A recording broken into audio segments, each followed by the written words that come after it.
Kochie's Business Builders is proudly supported by our partners who are putting small business first.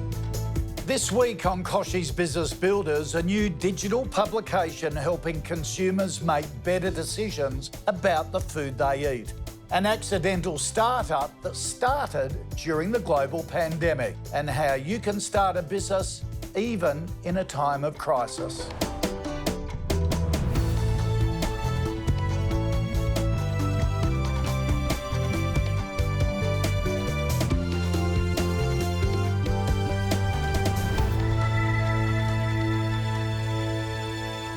Welcome to our special series of Kochie's Business Builders, where we're putting small business first. This week, we're talking about how to start a business even in a time of crisis. It's a topic that's particularly close to my heart because I've also launched a new business during the COVID-19 lockdown. Back in March, with all that mounting uncertainty about the economy and life in general, we decided to push ahead with AusBiz, Australia's only dedicated business and market streaming service. And after a lot of nerve-wracking hurdles, it is starting to look pretty good. If you want to try it out, go to ausbiz.com.au or download the app from the App Store. Let's meet another business owner who has also decided to take that leap of faith in a time of crisis. Hi, my name's Moira. I'm the founder and editor of Etivity. Etivity is an independent Australian food publication dedicated to keeping consumers in the know and helping small producers grow. So I first came up with the idea for Etivity a few years ago when I was working quite inflexible hours as a journalist and news producer. As a solo parent, at the time I was relying heavily on my mother to care for my 7-year-old twins, which really played hard on my mother's guilt. Unlike most of these types of stories though, because you do hear about them a lot, I didn't quit corporate life, move to the bush and start my own business. What I actually did was go out and find a different job that offered workplace flexibility. What this did was allow me to be a mum to my kids, as well as start to pursue my passions, one of which is food. It just made sense to marry my experience as a journalist and TV producer with something that I was really, really passionate about. As a brand new publication, the Etivity team is still pretty small. I lean heavily on my advisory board and am currently outsourcing sales and PR on a contract basis. Once the business grows and gains traction in the market, I'd love to build the team up and work more closely with people who also share my same passion for food and Australian produce. What a great looking publication about something we're all embracing a little bit more now since COVID-19 restrictions hit. Maybe we shouldn't. To find out how she did it, Etivity founder and editor Moira Geddes joins me in the studio. Moira, thanks for joining us. What prompted you to start this business in the first place? More and more people were being forced into their homes, working from home, schooling from home. People were in front of screens more than ever. I thought that this was the perfect opportunity to actually try and build the audience, which was one of the first things with any digital publication you need to do before, of course, you can take it to market. And as well as that, people were in their homes, they were cooking more, they were eating more, unfortunately, for some of us, which is not always good. But it was the perfect time to really highlight our core value, which was really bringing that provenance to plate and helping people better understand where their food is coming from and the process that it goes through before they eat it. So you made the decision to go ahead. What did you have to do to actually practically get the business up and going? Well, as you know, Kochie, most businesses start with a great idea, and at that point, that is almost what it still was. I had, over the previous 12 months, engaged a web developer to build the digital website for me, but the actual business itself hadn't been set up. So I started by making an appointment with my accountant and working out whether I wanted to be a sole trader, a business or a company. Once we worked that out, we took the next step, which was, of course, to get an ABN or an ACN, register the business with ASIC, and then go about actually getting insurances and then finally putting an ad out to get some staff. And this is really a side hustle, a passion project of yours. You have a full-time job working here in my business. How did you balance that time management to get it to market? Well, Kochie, as you would know, with so many fingers in different pies, it all comes down to good time management and some serious planning. So each morning I dedicate an hour to my side hustle before I actually get the kids ready for school and make my way out to the office or work from home for my full-time job.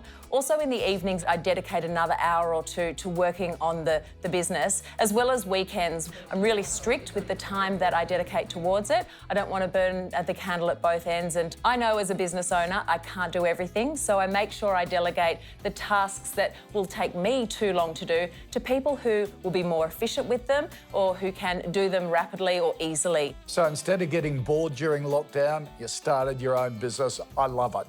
Good on you, Moira. It's a great example of what can be achieved if you put your mind to it and make sure you do it right from the very start. Build those foundations.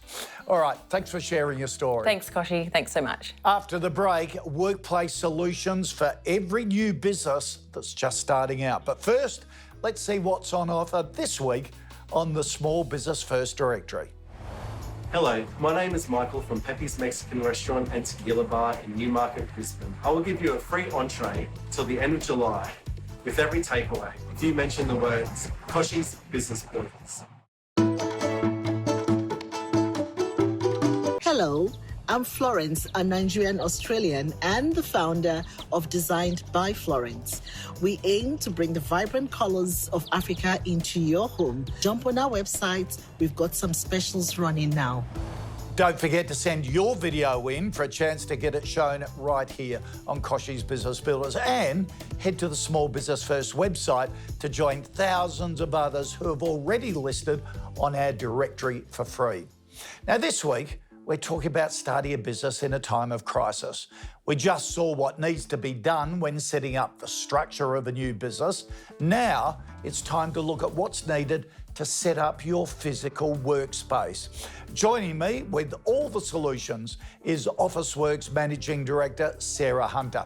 Sarah, thanks for joining us. Only a few months ago, I would have said office furniture was a key starting point for most businesses setting up their workplace. But now, with so many people working from home, it's got to be ensuring your staff have the right tech to do their job remotely, doesn't it? Yeah, look, certainly furniture still plays a role because you need something to put your laptop on. Otherwise, I don't know how we'd be having this conversation today. Having the right tech to start your business is really critical, whether it be a laptop so that you can create and write a business plan or apply for a loan, whether it be actually a way to take payment. You also need to be aware of security requirements and how to get your system and network set up, even in your garage. Now, with staff logging in remotely, say some in the office and some on the road, what sort of support should business owners be putting in place from the very start to ensure all staff have what they need to get the job done? Starting a business in this current climate, or actually at any time, a lot of my family have started businesses. It takes huge courage and it takes a lot of energy. It's really hard work starting up a business.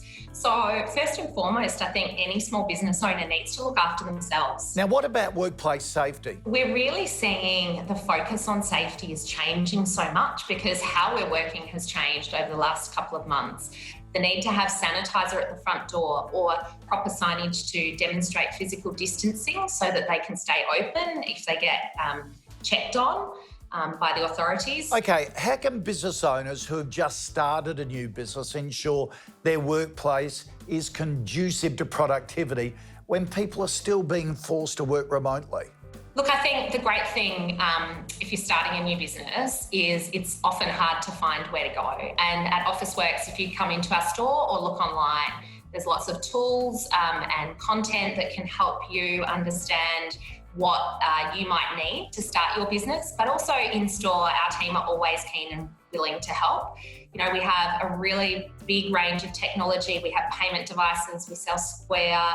We also can help you with printing, plans, applications, things that you might need for government approvals, and even signage for your office or for your workspace or for your new business. So there's so many things to think about. I'm just really excited that Officeworks partners and can partner with small business to help them start, run and grow.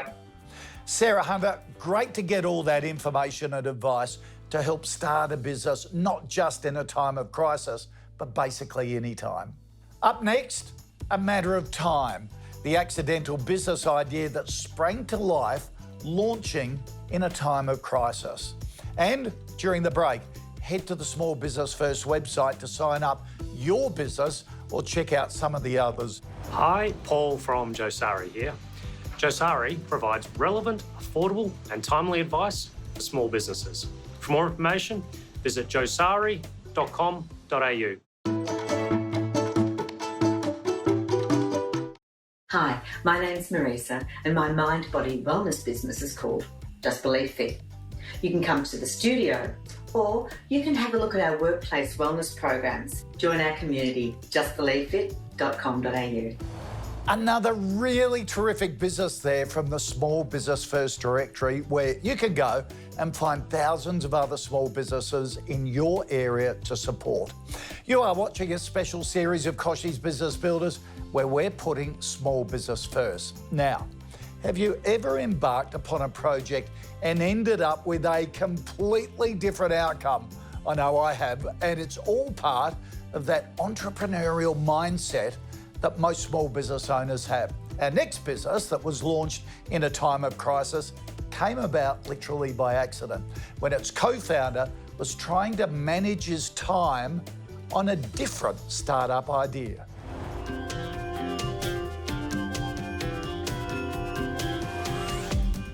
Hi, I'm Sean, and I'm one of the co-founders and CEO-ish of TimeChi. TimeChi is almost like a Fitbit for your productivity. It helps you manage your time and distractions. You use TimeChi by installing the software on your phone and computer and a physical button that sits on your table. With the press of a button, it shuts down all of your digital distractions, such as Facebook, Slack, and stops your phone from going ping. I initially made TimeChi for myself because I realized how unproductive I can be when I spend too much time online or spending too much time socializing.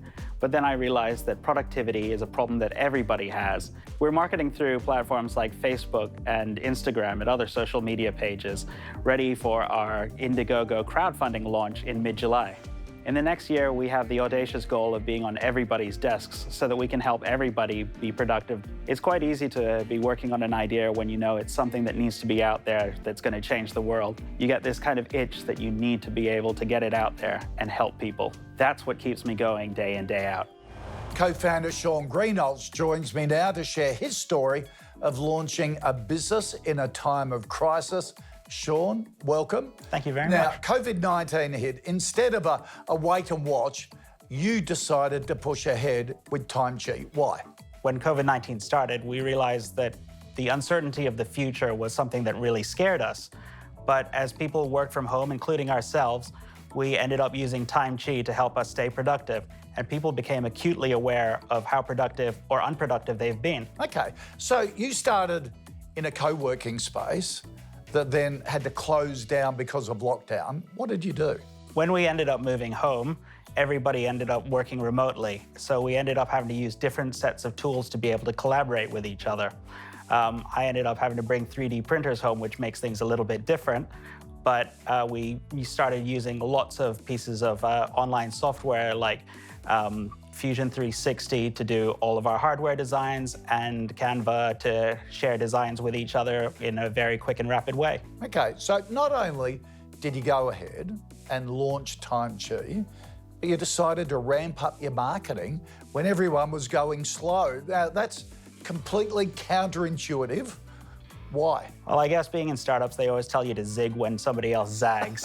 That's right. So what we noticed was because everybody stopped marketing, it actually gave us the opportunity to spend money in marketing and get more return on investment. So Canva was a big help. What did you use it for? This allowed us to exchange a lot of marketing collateral, different ads straight away to the United States without having to try and make them and download them and put them everywhere. Not only that, but we started a couple of different communities. We used a lot of the collateral to make the pages much prettier. What were the unexpected benefits that you got from launching at this time? I think before the COVID-19 crisis, people took a lot of things for granted. Simple things like knowing when to work and when to take breaks. But when they were left to their own vices, they're maybe not as productive. So our product helps you with this. I'll tell you what, it's a great time to launch it with everyone working from home and sort of master of their own destiny. Thanks for sharing the story, Sean. Good to see you. Thank you for having me. Now, after the break, your questions answered. Our expert guests reveal the secrets to starting a business in a time of crisis. Hi, I'm Jen from Simply Smarter Numbers, and I'd like to offer you 50% off my business cash flow planner. All you need to do is go to simplysmarternumbers.com/cashflow planner and use the discount code Kochie to get 50% off. Welcome back to Kochie's Business Builders, where we're putting small business first. Today, we're talking about starting a business in a time of crisis. And joining us today from the Sunshine Coast is serial entrepreneur and co-founder of Fable Food Co, Michael Fox, and down on the south coast of New South Wales, co-founder of the Spend With Them campaign, Grace McBride, also joining us via Skype. Welcome to you both. Grace, starting with you. You and Churia Pitt did an amazing job of quickly launching an Instagram campaign. Tell us all about Spend With Them campaign and how difficult it was to quickly get it off the ground. We met one morning and we literally came up with the idea of a coffee, and within 2 hours the campaign was live. I mean, Kochie, I think you know Turia pretty well. She's a bit of a powerhouse. We wanted to move quickly, we wanted to make an impact, and basically the idea is it's an Instagram campaign. We feature businesses in fire-affected and now COVID-affected areas. And help them reach customers who can support their business directly. Michael, you launched Fable Food Co late last year, but it's not the first business you've launched. What did you do differently this time to ensure long-term success? With Fable, we've invested a lot more time in market research, and also we've done a little piece of the research differently. So rather than just asking consumers what they want, I spent a good sort of 2 or 3 months in the supermarkets watching how customers shopped the meat-free category. Our Fable product is a meat alternative made from mushrooms, and so I'd watch how consumers shopped the existing meat alternatives and then go and ask them questions after about their behaviour. Let's throw some audience questions to you both now, and the first one is to you, Grace. Samantha from Adelaide asks, how many people do you realistically need to have helping in order to quickly launch a business in a matter of weeks? With Spend With Them, that was a campaign that Turia and I did, and we were happy to stay up until 3, 4 a.m. for a couple of weeks. So if you are just a small team or it is just you trying to launch a business in a few weeks, know that you can do it, and it will be a lot of work, but you probably just need to drop those expectations of how well you'll be able to do everything. Yep, that's just the reality of it. Michael, this question to you from Genevieve from Wagga Wagga. If you suddenly see an opportunity, should you just go for it or take time to set the business up properly first? Yeah, so I think it's a balancing act. You want to move as quickly as you possibly can so that you can get direct feedback from customers, but you've also got to make sure that you've got your ducks in a row, at least enough. Grace, we have a question from Peter in Sydney. He says, how effective is it using influencers? What can I do instead if I've got just a limited budget? I would suggest focusing really on great storytelling and focusing on the content you're putting out on your own channels. Yep, great advice. Michael Tristan from Melbourne has got a question. He asks, pivoting has been a real trend during this crisis. If looking to do so, should you look to competitors or your customers? It's a good question. Yeah, it is a good question. So in my experience, definitely customers rather than competitors. So for us, our whole go-to-market strategy had been launched into restaurants to build the brand and drive consumer trial. Okay, it's always about the customer. Grace, Casey from Canberra asks, what role does passion play when it comes to launching a business in a time of crisis? I think having passion to help drive you through is really important, especially in times of crisis. Michael Abdul from Brisbane asks, I also launched my business recently. hasn't gone too well. What should I do? Persevere or quit while I'm ahead? Yeah, so sorry to hear that, Abdul. And I think it's important to try and analyse what the issues are and understand what the issues are. And I think the issue for a lot of startups, at least what I've seen and with what we experienced in Shoes of Prey, it's getting the value proposition right for the customer. Like, does your product really genuinely resonate for the customer, and is it differentiated from competitors? Michael and Grace, thanks so much for helping our viewers and answering all their questions. Really appreciate it. Thanks so much. That's all we have time for today, but before we go, don't forget we've got a whole lot of digital booster bundles from Yellow that we're giving to our Small Business First community. Head over to the website for details about how to win one. And while you're there, make sure you list your business on our directory and post a short 30-second video like the ones you've just seen here on Kochie's Business Builders, so we can keep putting small business first. Next week on Kochie's Business Builders, how to support our exporters now that borders are locked. Thanks again to our partners Canva, Google, MYOB, Officeworks, Salesforce, Scottish Pacific and Yellow. See you then.